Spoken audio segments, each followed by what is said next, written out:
empower women on their healthcare journey. And it comes as about 11% of women and 9% of men deal with infertility in the U.S.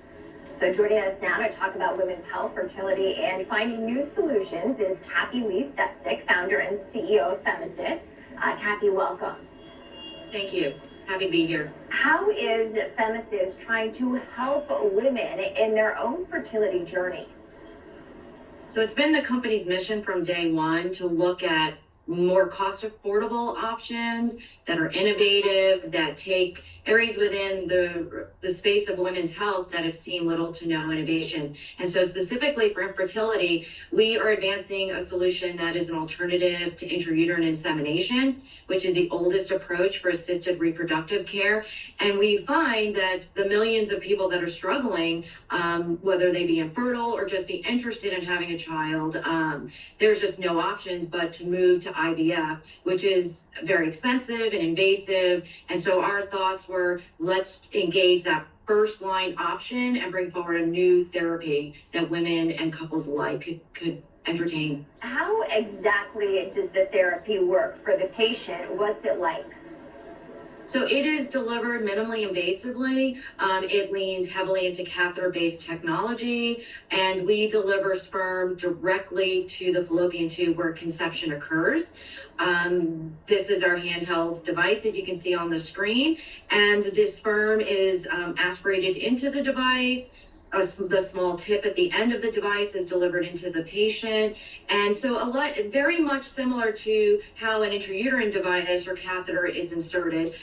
We have just purposely targeted where sperm needs to ultimately arrive. So the fallopian tube is that special area. That's where conception occurs. So our thoughts are, let's enhance natural fertilization so that women don't have to go through the invasive and the costly aspects around IVF, and have this as an option at least to consider first. And where could a woman take advantage of your services? Can it be in their own doctor's office, or is it specific facilities? So right now, we are just beginning commercialization of this technology. We received FDA approval the end of last year. So we're dedicated to get this out to women, and we'll start with the infertility specialists. And then ultimately, we see this as a solution for generalists, for GYNs, and even family practice physicians down the line, where the product can then be more widely accepted and accessible to patients. And what is the price point, at least for now in the early days, and can insurance cover it? So it is going to be a fraction of the overall cost of IVF, because we don't do any embryo collection or create embryos, I should say. So it is marginally more expensive than an IUI, which is considerably less than IVF. As far as insurance coverage, we're hoping that with recognition of the infertility issues that exist in this country, that we're going to see improved insurance coverage.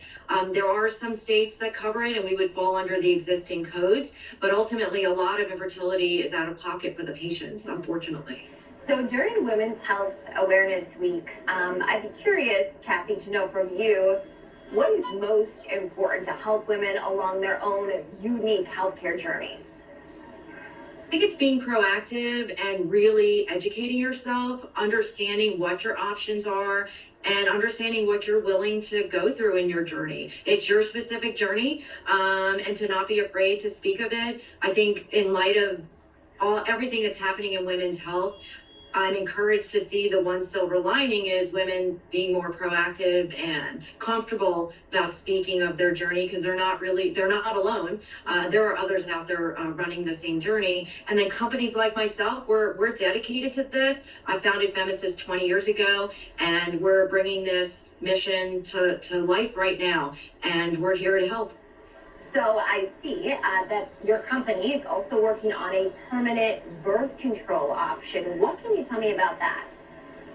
So as your opening said, this is the first of its kind. We are a permanent birth control option that is non-surgical, but we also don't rely on hormones, and we don't leave behind a permanent implant.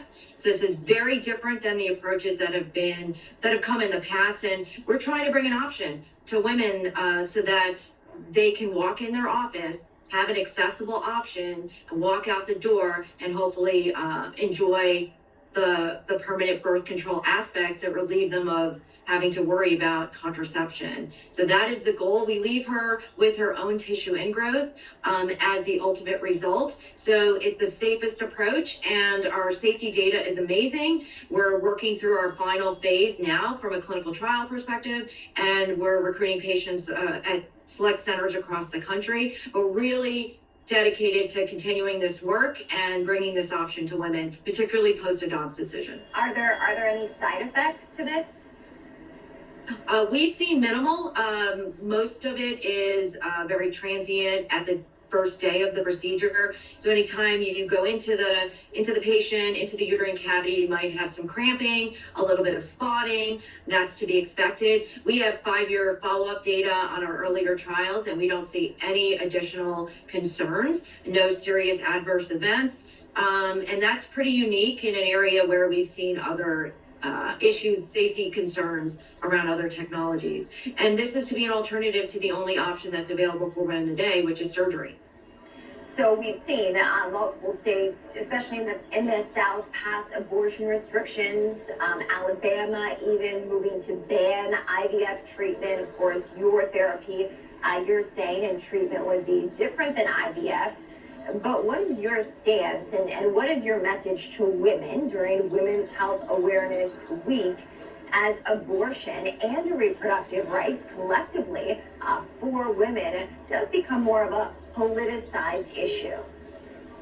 Yeah, it's, again, I try to look at the silver lining. This is a moment in time where we're actually all focused on women's health, and we're talking about it, and we're all recognizing that there's a lack of innovation. It's been a difficult space to navigate from many regards, whether it be fundraising or regulatory. But we as a company, we feel that the silver lining for us is we're out of the fray. No woman wants to find herself with an unintended pregnancy and have to make those decisions. We want to bring better healthcare where she has a choice to do something about it, where she doesn't have to go to surgery and have those inherent risks. When we look at the flip side of creating lives, we're here to bring a lower cost option so people will come off the sidelines and move forward in their care. So we look at embryo maintenance and how long they're going to have to pay for the care of embryos sitting in freezers. We want to try to enhance natural fertilization. And we feel like we're in a unique position that we've been working on this for so long that this is a moment that we can bring these options to women where they're not engaging anyway. Let's give them options and choices, and then let's help other companies that are with this similar mission trying to bring options to women as well. I see that you met with federal officials in April. Kathy, what came out of those discussions? What was your message? Actually, I was fortunate enough to be invited to the White House yesterday. So my conversations continue. I met with the Gender Policy Council and the Office of Science and Technology Policy, in addition to the members of Congress that I met with in April. So the sentiment's very similar. Women's health is an initiative for this administration. There is an outcry of acknowledgement that there are not enough innovations. And traditionally what we've seen in the past is support for early stage companies. Most of them don't make it for lots of variety of different reasons. We need to support the later stage companies, the ones at the brink of bringing these technologies to the forefront. There are so few of us. Some say FEMASYS is one of a kind. I've heard that many a time, that we have these initiatives in areas that absolutely have no innovation or decades old innovation. So I'm so excited to continue those discussions and to be a part of what solutions that can come about and to hopefully be a recipient of some of the interests that these policies and councils have to support women ultimately. For women looking for more information, to be proactive, as you mentioned earlier, during Women's Health Awareness Week and Mental Health Awareness Month, what are ways that they can do that? I'm sure having conversations with their doctor is one, research is one, but for some women out there who feel helpless, what's a protocol that you would at least tell them to get started with? I would say do not give up.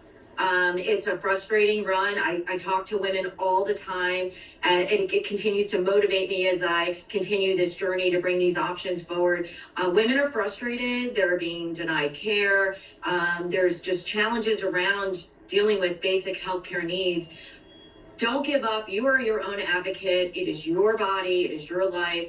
If you wish to have a child, do what you do up to your limits. And there are new solutions that are coming. FEMASYS is bringing some of these solutions to the forefront. Contact your Congress people if you think that things should be accessible to you or should be covered. Your voices collectively can make a difference. We, women in a category of 51% of our population have been underserved for a very long time. That's a lot of people. If we collectively joined forces and really applied the right pressures, would we see better insurance coverage? Would we see quicker, better review processes at the regulatory bodies? Perhaps. So I think, continue the fight, continue to join groups, continue to outreach. It will make a difference ultimately. Kathy, we so appreciate your time, especially during Women's Health Awareness Week. That's Kathy Lee Sepsic, CEO and founder of FEMASYS.